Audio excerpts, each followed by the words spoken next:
આપણા સુપરસ્ટાર વિક્રમભાઈ ઠાકોરની દિવાળી ઉપર ધમાકેદાર ફિલ્મ આવી રહી છે વિક્રમ રાજા અને ફિલ્મનું શૂટિંગ પત્યા પછી ચાહકોનો પ્રેમને લાગણીના કારણે ભાવુક થઈ ગયા. જુઓ આ વિડીયોમાં તમે.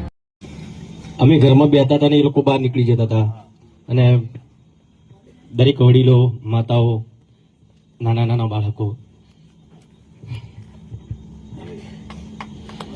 મારી અરે બેટા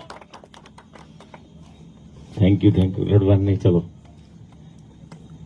અમે સ્પેશિયલ મળવા આવીશું બસ. આને આ મારી ભૂરીબેન ના રહીશ મારી દીકરી આજે અરે મારું છોકરું ના બેટા ના રડવાનું નહીં. ચલ રડવાનું નહીં. હા તમે બધી દીકરીઓ મારી જોડે જ છો. આવી જાઓ અહીંયા. આ બધી દીકરીઓ એમની નિશાળ છોડીને અમારા માટે અહીંયા ઉભી રહેતી હતી. Thank you very much. હવે નહીં ભૂલાય. થેન્ક યુ હિરલ ભૂરીબેન બધી છોકરીઓને ખૂબ ખૂબ પ્રેમ અને ક્યારે પણ અમારા લાયક કંઈ પણ સેવા હોય તો કહેજો. ઓલવેઝ અમે હાજર થઈ જઈશું. અને યુવાન મિત્રોમાં તો બધા લોકોએ બહુ સાથ સહકાર આપ્યો છે. દિલથી આભાર. Thank you so much. ધન્યવાદ.